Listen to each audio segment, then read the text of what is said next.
नमस्कार, उड़ान आईएएस अकादमी के ई लर्निंग प्लेटफॉर्म पर आप सभी का स्वागत है। मैं हूं सुधीर वर्मा और इस वीडियो के अंतर्गत हम देखेंगे छत्तीसगढ़ तथा राष्ट्रीय समसामयिकी के कुछ ऐसे तथ्य जो आपके आगामी एग्जाम्स के लिए बहुत अधिक महत्वपूर्ण हैं। आज की वीडियो प्रारंभ करने के पूर्व आप सबको पुनः एक बार सूचित कर दे कि उड़ान आईएएस अकादमी के द्वारा आपकी पढ़ाई की निरंतरता को जारी रखने के लिए सीजीपीएससी प्री टेस्ट सीरीज का आयोजन किया गया है, जो कि 16 मई 2021 से प्रारंभ हो चुका है। आप इस टेस्ट सीरीज की अधिक जानकारी के लिए दिए गए नंबरों पर संपर्क कर सकते हैं। चलिए, तो आज की वीडियो में हमारा पहला प्रश्न है, परिवहन विभाग की नई सुविधा तुहर सरकार तुहर द्वार कब प्रारंभ किया गया?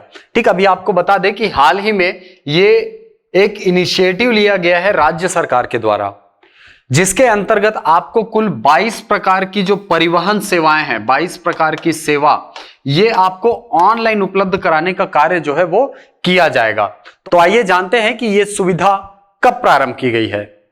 तो यहां पर आप देख पा रहे हैं, ये प्रविष्टि तिथि है 1 जून 2021 की। लिखा है, मुख्यमंत्री श्री भूपेश बघेल ने किया परिवहन विभाग की नई सुविधा तुहर सरकार तुहर द्वार का शुभारंभ। ठीक, तो ये प्रारंभ कब हुआ? 1 जून 2021 से। ठीक है, डेट याद रखेंगे इसका। ठीक, इसमें लिखा क्या है कि मुख्यमंत्री श्री भूपेश बघेल ने आज अपने निवास कार्यालय में आयोजित कार्यक्रम में परिवहन विभाग की नई सुविधा तुहर सरकार तुहर द्वार का वर्चुअल शुभारंभ किया।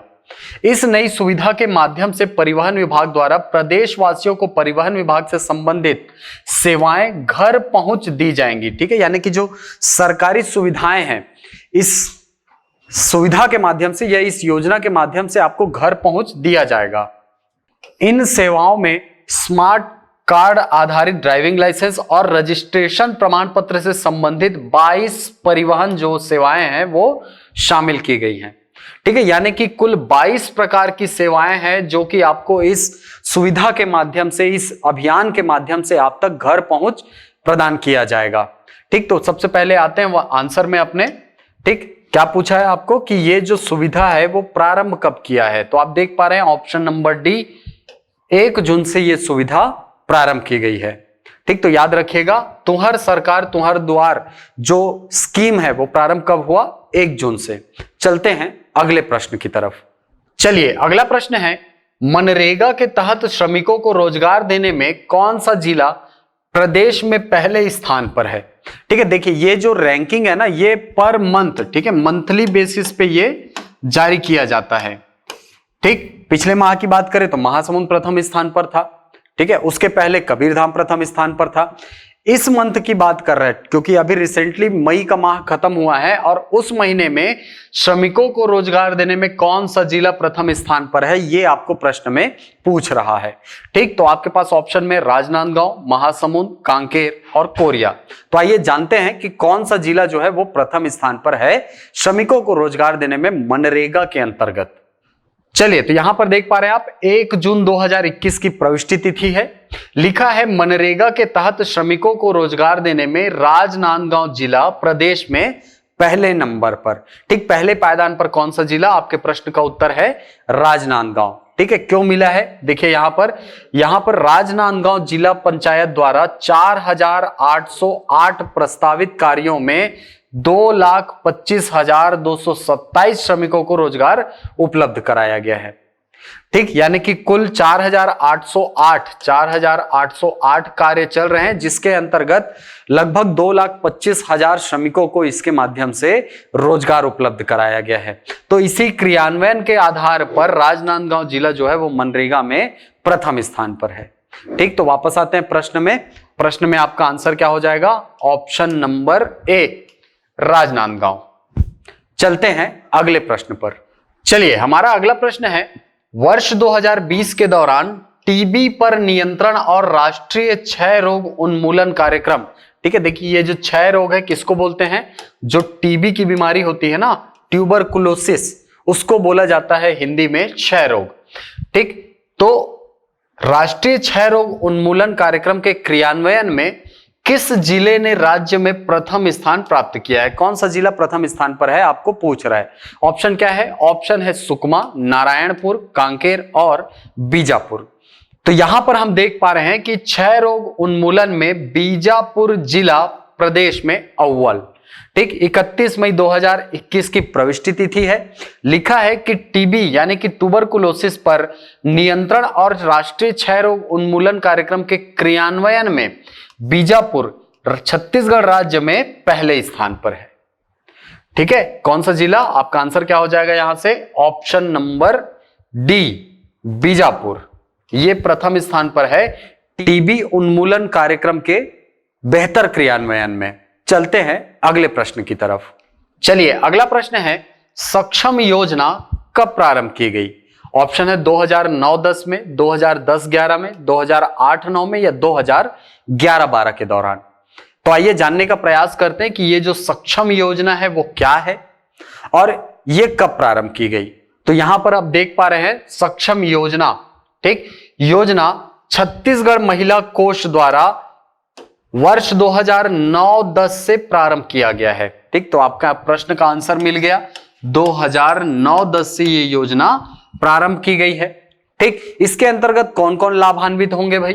प्रदेश में गरीबी रेखा अंतर्गत जीवन यापन करने वाली ऐसी महिलाएं जिनके पति की मृत्यु हो चुकी है अथवा 35 से 45 आयु वर्ग की अविवाहित महिला अथवा कानूनी तौर पर तलाकशुदा महिला। ठीक, इसके अलावा यौन उत्पीड़ित और HIV पॉजिटिव, इसके अलावा तृतीय लिंगी हितग्राही भी योजना का लाभ ले सकते हैं। ठीक, तो ये 6 कैटेगरी है जिसके अंतर्गत आने वाले जो लोग हैं वो इस योजना का लाभ ले सकते हैं। ठीक, इस योजना के अंतर्गत प्रावधान क्या है? तो स्वयं का व्यवसाय आरंभ करने हेतु आसान शर्तों पर 1 लाख रुपए तक का ऋण प्रदान किया जाता है इस सक्षम योजना के अंतर्गत। ठीक, तो कौन कौन आता है इसके अंतर्गत? जो विधवा महिलाएं हैं वो आती है, 35 से 45 आयु वर्ग की जो अविवाहित महिला है वो आती है, कानूनी तौर पर जो तलाकशुदा महिलाएं हैं वो आती हैं, इसके अलावा यौन उत्पीड़ित महिला, HIV पॉजिटिव महिला और तृतीय लिंगी हितग्राही। ठीक है, ट्रांसजेंडर्स को भी इसमें शामिल किया गया है। ठीक, तो आपके प्रश्न का आंसर तो खैर पहले ही लाइन पे मिल गया था। क्या है कि ये योजना कब प्रारंभ हुई है? वर्ष 2009-10 के दौरान। चलिए, तो यहां आपका आंसर क्या है? ऑप्शन नंबर ए, 2009-10 के दौरान प्रारंभ हुई है सक्षम योजना। ठीक, महिला एवं बाल विकास विभाग के अंतर्गत इसको संचालित किया जाता है। चलिए, तो आप हमको कमेंट बॉक्स में बताइए कि वर्तमान में महिला आयोग की अध्यक्ष कौन है? ठीक है, छत्तीसगढ़ महिला आयोग की अध्यक्ष वर्तमान में कौन है? ये आप हमको कमेंट बॉक्स में बताएंगे। इस प्रकार के प्रश्न आपको एग्जाम में पूछता है भाई। ठीक, चलते हैं अगले प्रश्न की तरफ। चलिए, अगला प्रश्न है राज्य महिला आयोग का गठन कब किया गया? ऑप्शन है आपके पास 24 मार्च 2001, 24 मई 2002, 24 मई 2003 या 24 मार्च 2004। तो जानने का प्रयास करते हैं कि राज्य महिला आयोग क्या होता है। ठीक है, इसके कार्य क्या होते हैं और इसका गठन कब किया गया है। चलिए, तो सबसे पहले जानते हैं कि राज्य महिला आयोग है क्या। तो पढ़ते हैं कि प्रदेश में महिलाओं को सशक्त बनाने, महिलाओं के हितों की देखभाल व उनका संरक्षण करने, महिलाओं के प्रति भेदभाव मूलक व्यवस्था, स्थिति और प्रावधानों को समाप्त करने हेतु पहल कर उनकी गरिमा व सम्मान सुनिश्चित करने, हर क्षेत्र में उन्हें विकास के समान अवसर दिलाने, महिलाओं पर होने वाले अत्याचार तथा अपराधों पर त्वरित कार्यवाही करने के लिए प्रदेश में राज्य महिला आयोग का गठन 24 मार्च 2001, ठीक है, 24/3/2001 ऐसा लिखा हुआ है। ठीक, तो मतलब क्या हुआ? 24 मार्च 2001 को किया गया है। ठीक, आयोग के कार्य क्या क्या है? ये जो राज्य महिला आयोग है इसके कार्य क्या है? तो सबसे पहला है महिलाओं के लिए संविधान तथा अन्य विधियों के अधीन उपबंधित संरक्षणों से संबंधित समस्त मामलों का अन्वेषण तथा परीक्षण करना। ठीक, यानी कि बहुत सारे अधिकार जो है वो स्पेशली महिलाओं के लिए दिए गए हैं, तो उन अधिकारों का संरक्षण करना तथा यदि कोई अन्य विधियों के द्वारा कोई फैसिलिटी महिलाओं को दिया गया है, ठीक है, जैसे आपने सुना होगा टोनही प्रताड़ना एक्ट, है ना, महिलाओं का घरेलू हिंसा से संरक्षण अधिनियम, ये सारे जो अधिनियम है इसके अंतर्गत वो मामले, ठीक है, जो मामले आते हैं उनका अन्वेषण करना इस राज्य महिला आयोग का कार्य है। दूसरा है, राज्य सरकार को वार्षिक रूप से तथा ऐसे अन्य समयों पर जैसा कि आयोग उचित समझे ऐसे संरक्षणों के कार्यान्वयन के संबंध में रिपोर्ट प्रस्तुत करना। ठीक, यानी कि जब भी राज्य सरकार कोई रिपोर्ट मांगती है इस राज्य महिला आयोग से तो वो प्रदान करना, यह भी इस राज्य महिला आयोग का एक कार्य है। इसके अलावा संविधान तथा अन्य विधियों में महिलाओं के संबंध में किए गए उपबंधों के उल्लंघन के मामलों को समुचित प्राधिकारियों तक ले जाना। ठीक है, मान लो कोई अधिकार है जो कि महिलाओं को दिया गया है संविधान या अन्य किसी विधि के द्वारा, और यदि उसका उल्लंघन किया जाता है किसी के द्वारा, ठीक है, मान लो कोई महिला है, इसके अधिकारों का उल्लंघन किसी अन्य व्यक्ति के द्वारा किया जाता है, तो इस महिला की शिकायत पर ये जो राज्य महिला आयोग है, ठीक है, ये क्या करती है, उस मामले को जो विहित प्राधिकारी है उस तक पहुंचाने का काम करता है।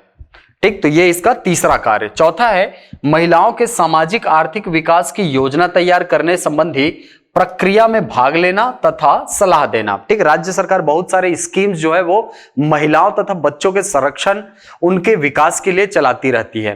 ठीक, तो ऐसे मामलों में या ऐसे योजना के निर्माण के समय में राज्य सरकार को कोई सलाह देना, यह भी इस राज्य महिला आयोग का एक कार्य है।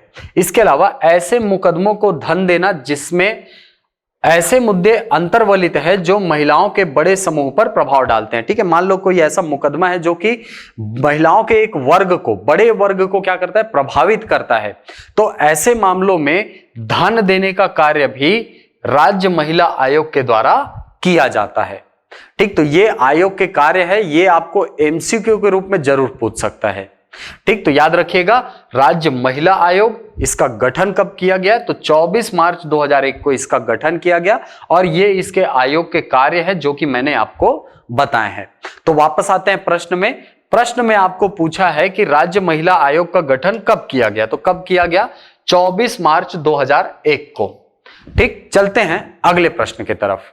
चलिए, अगला प्रश्न है, छत्तीसगढ़ उच्च न्यायालय के मुख्य न्यायाधीश के रूप में श्री प्रशांत मिश्र ने कब पदभार ग्रहण किया, कब किया। ठीक है, आपको पता होगा कि अभी हाल ही में जो हमारे भूतपूर्व चीफ जस्टिस थे छत्तीसगढ़ हाई कोर्ट के, कौन, श्री PR रामचंद्र मेनन, उनकी पद मुक्ति हो गई है। ठीक है, उनकी सेवानिवृत्ति हो गई है, तो अब श्री प्रशांत मिश्र को छत्तीसगढ़ हाई कोर्ट के चीफ जस्टिस के रूप में नियुक्त किया गया है।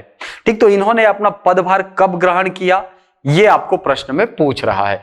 ऑप्शन है आपके पास 30 मई 2021, 31 मई 2021, 1 जून 2021 या 2 जून 2021। तो आइए जानते हैं कि उन्होंने अपना पदभार कब ग्रहण किया। चलिए, तो ये देख पा रहे हैं आप, ये जो हमारे नए चीफ जस्टिस हैं प्रशांत मिश्र जी, उनकी नियुक्ति से संबंधित अधिसूचना है। ठीक, नोटिफिकेशन आप देख पा रहे हैं यहां पर। ठीक, अधिसूचना है, ये कब जारी किया गया है, 1 जून 2001 से। ठीक, honourable Shri justice Prashant Kumar Mishra, senior most जज of the Chhattisgarh high court, has assumed the charge of the office of chief justice of the Chhattisgarh high court on 1 जून 2021। ठीक, तो आपके प्रश्न का आंसर मिल गया, 1 जून 2021 को इन्होंने पदभार ग्रहण किया है। ठीक, आंसर क्या हो जाएगा यहां से, 1 जून 2021, ऑप्शन नंबर सी। चलते हैं अगले प्रश्न की तरफ। चलिए, अगला प्रश्न है, छत्तीसगढ़ विज्ञान एवं प्रौद्योगिकी परिषद की स्थापना कब की गई। ऑप्शन है आपके पास 19 जनवरी 2001, 10 जनवरी 2002, 1 नवंबर 2001 या 19 नवंबर 2001। ठीक, तिथियों से आपको डायरेक्ट क्वेश्चन पूछता है एग्जाम में। ठीक, तो आपको प्रश्न में क्या पूछा है, छत्तीसगढ़ विज्ञान एवं प्रौद्योगिकी परिषद, ठीक, इसकी स्थापना कब की गई है। ठीक, तो यहां पर आप देख पा रहे हैं, विज्ञान एवं प्रौद्योगिकी विभाग छत्तीसगढ़ शासन के अंतर्गत छत्तीसगढ़ विज्ञान एवं प्रौद्योगिकी परिषद की स्थापना 19 जनवरी 2001 में किया गया। परिषद एक स्वशासी संस्था है जो कि मध्य प्रदेश सोसाइटीज रजिस्ट्रेशन अधिनियम 1973 के अंतर्गत पंजीकृत है, रजिस्टर्ड है। ठीक, तो आपके प्रश्न का है आंसर क्या है, 19 जनवरी 2001 को छत्तीसगढ़ विज्ञान एवं प्रौद्योगिकी परिषद जो है इसकी स्थापना की गई है। चलिए अगला प्रश्न है, अरपा उत्थान एवं तट संवर्धन कार्यक्रम के संबंध में सही कथन कौन कौन से हैं। पहला है, इस योजना की लागत 93 करोड़ 70 लाख रुपए है। ठीक है, पिछले एक वीडियो में मैंने आपको बताया भी था इसके बारे में। दूसरा है, वैकल्पिक मार्ग निर्मित किया जाएगा जिससे शहर में ट्रैफिक का दबाव कम होगा। तीसरा है, इस प्रोजेक्ट के तहत अरपा नदी में जमी सिल्ट को हटाया जाएगा। ठीक है, सिल्ट क्या होता है, जो नदी है, ठीक है, ये नदी जब बहती है तो इसके नीचे जो गाद इकट्ठा हो जाता है, ठीक है, उसको क्या कहा जाता है, सिल्ट कहा जाता है। ठीक, तो इस सिल्ट को हटाना भी इसका क्या है, एक लक्ष्य है। अगला है, अरपा के जल को दूषित होने से बचाने सड़क के दोनों ओर पेरिफेरियल नाले बनाए जाएंगे। ठीक है, देखिए पेरिफेरियल नाले क्या होते हैं, जो वेस्टेज वाला जो पानी होता है, ठीक है, कई बार क्या होता है कि ये नाली जो है वो नदी से डायरेक्ट जुड़ा होता है। इससे क्या होता है, जो जितना भी कचरा वाला पानी है, गंदा पानी है, अनट्रीटेड पानी बोलते हैं जिसको हम, ठीक है, जिसका ट्रीटमेंट नहीं हुआ है, अनट्रीटेड पानी है, ठीक है, अशोधित जल, ठीक है, अशोधित जल हमारे यहाँ बहुत बड़ी समस्या है भाई। ठीक है, नदियों के प्रदूषण का बहुत बड़ा कारण है अशोधित जल। ठीक, तो अशोधित जल जो है वो इसमें आकर मिल जाता है। तो ये जो पेरिफेरियल नाले हैं ये क्या करते हैं कि यहां से इसको ले जा करके पहले एक ट्रीटमेंट प्लांट ले जाते हैं इस पानी को, ठीक है, जहां पर जल उपचार की क्रिया होती है। क्या होता है वहां, जल उपचार की क्रिया होती है, जिसके अंतर्गत जो हानिकारक चीजें हैं जल में उपस्थित, ठीक है, इस गंदे नल में जो जो गंदी चीजें हैं, जो खराब चीजें हैं, जो कि पर्यावरण को प्रदूषित कर सकते हैं, इनको पृथक कर लिया जाता है और फिर जो ट्रीटेड है वाटर उसको ले जा करके नदी में प्रवाहित कर दिया जाता है। ठीक, तो इस प्रकार से यहाँ की जो जल जीव जंतु हैं, ठीक है, या ऐसा बोल सकते हैं जो लोग इस पे निस्तारी कर रहे हैं, ठीक है, किसी के लिए भी वो नुकसान फिर नहीं करता है। ठीक, जबकि अनट्रीटेड जल अगर है तो वो सबके लिए नुकसान है। ठीक, तो आइए जानते हैं कि ये जो अरपा उत्थान एवं तट संवर्धन कार्यक्रम है इसमें क्या क्या चीजें शामिल की गई हैं। तो चलिए यहां पर देख पा रहे हैं, जीवनदायिनी अरपा नदी छत्तीसगढ़ का गौरव और हमारी सांस्कृतिक पहचान है। श्री भूपेश बघेल जी का ये स्टेटमेंट है। ठीक, मुख्यमंत्री ने वीडियो कॉन्फ्रेंसिंग के माध्यम से बिलासपुर में अरपा उत्थान एवं तट संवर्धन कार्य का शिलान्यास किया है। ठीक, ये आपका डायरेक्ट प्रश्न पूछ सकता है। अगला पॉइंट है कि 93 करोड़ 70 लाख रुपए की इस योजना में अरपा नदी के दोनों किनारों पर इंदिरा सेतु से सनीचरी रपटा तक बनेगी 1.80 किलोमीटर 4 लेन सड़क। ठीक है, वैकल्पिक मार्ग मिलने से शहर में कम होगा ट्रैफिक का दबाव। तो यहां से आपके दो स्टेटमेंट जो है वो सही होते हैं। ठीक, आप देख पा रहे हैं यहां पर पहला कथन है कि 93.70 करोड़ रुपए जो है वो इसकी लागत होगी, बिल्कुल सही है। दूसरा क्या बोल रहा है, वैकल्पिक मार्ग निर्मित किया जाएगा जिससे शहर में ट्रैफिक का दबाव कम होगा, यह भी कथन क्या है, सही है। तीसरा कथन बोल रहा है कि अरपा नदी में जमी सिल्ट को इस प्रोजेक्ट के तहत हटाने का काम शुरू होगा, तो तीसरा कथन भी हमारा सही हो गया। अरपा के जल को दूषित होने से बचाने सड़क के दोनों ओर बनेंगे पेरिफेरियल नाले, शहर के गंदे पानी को ट्रीटमेंट से साफ कर नदी में छोड़ा जाएगा। ठीक, यानी कि इस प्रश्न के अंतर्गत शामिल सारे कथन क्या हैं, बिल्कुल सही है। ठीक, लागत भी सही है, वैकल्पिक मार्ग निर्माण किया जाएगा, यह भी सही है, सिल्ट हटाने का कार्यक्रम भी चलाया जाएगा और वाटर ट्रीटमेंट के लिए पेरिफेरियल नाले जो है वो यहां पर बनाए जाएंगे, ये कथन भी क्या है, सही है। तो आपका सही आंसर क्या हो जाएगा, ऑप्शन नंबर डी, सभी सही है। चलते हैं अगले प्रश्न की तरफ। चलिए हमारा अगला प्रश्न है, महाबाहु ब्रह्मपुत्र का शुभारंभ कब किया गया। ठीक, आपको पिछली वीडियोस में मैंने बताया था कि ये जो महाबाहु ब्रह्मपुत्र है, ठीक है, ये बेसिकली एक रो पैक्स फेरी सेवा है। क्या है, एक रो पैक्स फेरी सेवा। इसके अंतर्गत समय और जो ईंधन है उसको बचाने के लिए, माल ढुलाई को आसान बनाने के लिए, ठीक है, जो माल ढुलाई होती है, जो सामानों की आवाजाही होती है, जो सामानों का आयात निर्यात होता है, उसको सुगम बनाने के लिए रो पैक्स फेरी सेवा चलाई जाती है। ठीक है, इसके अंतर्गत जल मार्ग का भी सहारा लिया जाता है, ये याद रखना, जल मार्ग का सहारा भी लिया जाता है। ठीक, तो आपको प्रश्न में पूछ रहा है कि महाबाहो ब्रह्मपुत्र का शुभारंभ कब किया गया। ठीक, आपके पास ऑप्शन में है 8 जनवरी 2021, 18 फरवरी 2021, 18 जनवरी 2021 या 22 मार्च 2021। तो आइए देखते हैं कि यह प्रोजेक्ट कब शुरू किया गया। तो यहां पर आप देख पा रहे हैं, लिखा है प्रधानमंत्री ने असम में महाबाहु ब्रह्मपुत्र का शुभारंभ किया और 2 पुलों की आधारशिला रखी। ठीक, प्रविष्टि तिथि है 18 फरवरी 2021 की, यानी कि इसी दिन ये जो प्रोजेक्ट है इसको प्रारंभ किया गया है। ठीक, असम और पूर्वोत्तर क्षेत्र की प्रगति, विकास और संपर्क सरकार की प्राथमिकता, ये प्रधानमंत्री जी ने ऐसा कहा है। ठीक, रोपैक्स सेवाएं दूरियों को जबरदस्त तरीके से कम करेंगी। ठीक, रोपैक्स फेरी सेवा जो है वो माल ढुलाई के लिए जनरली प्रयोग किया जाता है। ठीक है, जिसके अंतर्गत जल मार्गों का प्रयोग करते हुए ईंधन और समय की बचत होती है और सामान को एक जगह से दूसरे स्थान तक ले जाया जाता है। ठीक, तो आपका आंसर यहां से क्या हो जाएगा, कब प्रारंभ किया गया, 18 फरवरी 2021 को। चलते हैं अगले प्रश्न की तरफ। चलिए, अगला प्रश्न है, पुगलूर त्रिशूर पावर ट्रांसमिशन परियोजना कहां स्थित है। ठीक, ऑप्शन है आपके पास कर्नाटक, तमिलनाडु, आंध्र प्रदेश या केरल। तो आइए देखते हैं। प्रधानमंत्री श्री नरेंद्र मोदी ने आज वीडियो कॉन्फ्रेंस के माध्यम से केरल के पुगलूर त्रिशूर पावर ट्रांसमिशन योजना, कासरगोड सौर ऊर्जा परियोजना और अरुविकस स्थित जल शोधन संयंत्र का उद्घाटन किया। ठीक, तो याद ये रखना है कि कहां है, केरल में है। कौन सा, पुगलूर त्रिशूर पावर ट्रांसमिशन परियोजना। ठीक, आंसर क्या हो जाएगा आपका, ऑप्शन नंबर डी, केरल में। चलते हैं अगले प्रश्न पर। चलिए, अगला प्रश्न है, किस स्थान पर दुनिया के सबसे बड़े क्रिकेट स्टेडियम का शुभारंभ किया गया है। ऑप्शन है आपके पास Motera stadium Ahmedabad, green park Kanpur, Wankhede stadium Mumbai या चेपॉक स्टेडियम चेन्नई। तो चलिए, इसका आंसर आप हमको कमेंट बॉक्स में बताइए कि हाल ही में दुनिया का सबसे बड़ा क्रिकेट स्टेडियम किस स्थान पर निर्मित किया गया है और उसका नामकरण किसके नाम पर किया गया है। ठीक है, किसके नाम पर रखा गया है, ये 2 क्वेश्चन आप हमको कमेंट बॉक्स में आंसर करेंगे। चलिए, अगला प्रश्न है, विभिन्न राज्यों और केंद्र शासित प्रदेशों द्वारा तीव्र मिशन इंद्रधनुष, ठीक है, इंटेंसिव मिशन इंद्रधनुष 3.0 का पहला चरण कब प्रारंभ किया गया। ठीक है, मिशन इंद्रधनुष जो है ये बेसिकली महिलाओं और बच्चों के टीकाकरण से संबंधित है। ठीक है, आपने सुना होगा बच्चों को बहुत सारे टीके लगते हैं, डीपीटी का टीका हो गया, ठीक है, बीसीजी का टीका हो गया।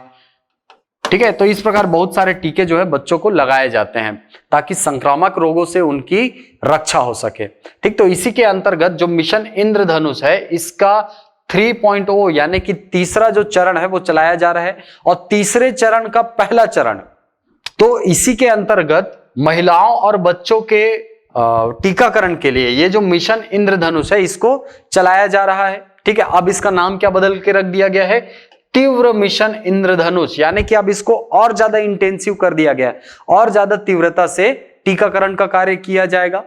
ठीक, और ये इसका क्या है, पहला चरण प्रारंभ होगा। ठीक है, 3.0 बोलने का मतलब क्या है कि ये जो मिशन है ये 2 बार और आयोजित किया जा चुका है। ठीक, अब जो प्रारंभ होगा वो कौन सा होगा, तीसरा प्रारंभ होगा। ठीक है, और तीसरे के लिए पहला चरण जो है वो प्रारंभ हो चुका है। कब प्रारंभ हुआ, ऑप्शन है 22 जनवरी 2021, 22 फरवरी 2021, 22 मार्च 2021 या 22 अप्रैल 2021। तो आइए जानते हैं कि ये जो इंटेंसिव मिशन इंद्रधनुष है 3.0 इसका पहला चरण कब प्रारंभ हुआ। चलिए, तो यहां पर आप देख पा रहे हैं विभिन्न राज्यों और केंद्र शासित प्रदेशों द्वारा तीव्र मिशन इंद्रधनुष 3.0 की शुरुआत कर दिया गया है, जिसका उद्देश्य उन बच्चों और गर्भवती महिलाओं तक पहुंचने का है जो नियमित टीकाकरण कार्यक्रम से वंचित हैं या छूट गए हैं। इसका उद्देश्य मिशन मोड में हस्तक्षेप के माध्यम से बच्चों और गर्भवती महिलाओं के पूर्ण टीकाकरण में तेजी लाना है और इसका पहला चरण 22 फरवरी 2021 से 15 दिनों के लिए प्रारंभ किया गया है। ठीक, कब प्रारंभ हुआ, 22 फरवरी 2021 से कितने दिनों तक चला, 15 दिनों तक के लिए चलाया गया था। ठीक, तो आपका आंसर यहां से क्या हो जाएगा, 22 फरवरी 2021। चलते हैं अगले प्रश्न की तरफ। चलिए, अगला प्रश्न है, 2020 के सरस्वती सम्मान प्रदान किसे किया गया है? ठीक है, किसे प्रदान किया गया है सरस्वती सम्मान 2020 के लिए? ऑप्शन है आपके पास डॉक्टर शरण कुमार लिम्बाले, डॉक्टर सनातन खरे, विनायक गिरी या वराह मिहिर शास्त्री। तो आइए जानते हैं कि किसको मिला है सरस्वती सम्मान 2020 के लिए। तो आप देख पा रहे हैं यहां पर कि यह सम्मान प्रतिवर्ष किसी भारतीय नागरिक की किसी ऐसी उत्कृष्ट साहित्यिक कृति को दिया जाता है जो भारत के संविधान की 8वीं अनुसूची में उल्लेखित किसी भी भाषा में सम्मान वर्ष से ठीक पहले 10 वर्ष की अवधि में प्रकाशित हुई हो। ठीक है, तो दो चीजें कि भारतीय संविधान में उल्लेखित जो 22 भाषा है, ठीक है 22 भाषा है, इसमें से किसी एक भाषा में लिखी होनी चाहिए। और दूसरी चीज कि ये जो कृति है, ये जो लेख है वो कम से कम 10 वर्ष, है ना, 10 वर्ष की अवधि में प्रकाशित हुई हो। ठीक है, पिछले 10 वर्ष के भीतर वो प्रकाशित हुआ हो। ठीक, वर्ष 2010 से 2019 की अवधि में प्रकाशित पुस्तकों पर विचार करने के बाद साल 2020 के सरस्वती सम्मान के लिए मराठी के प्रतिष्ठित साहित्यकार डॉक्टर शरण कुमार लिम्बाले के उपन्यास सनातन को चुना गया है। ठीक, कंफ्यूज नहीं होंगे, दूसरा ऑप्शन आपको क्या दिया है? डॉक्टर सनातन खरे, जबकि ये सनातन क्या है? पुस्तक का नाम है ना, सनातन क्या है? पुस्तक का नाम है। लेखक कौन है? डॉक्टर शरण कुमार लिम्बाले। कौन सी भाषा के लेखक हैं? तो मराठी के। ठीक, इसको भी याद रखिएगा। चलते हैं प्रश्न की तरफ। प्रश्न में आपको दिखा है ऑप्शन डॉक्टर शरण कुमार लिम्बाले, इनकी पुस्तक का नाम क्या है? सनातन। ठीक है, कौन सी भाषा के है? मराठी भाषा के।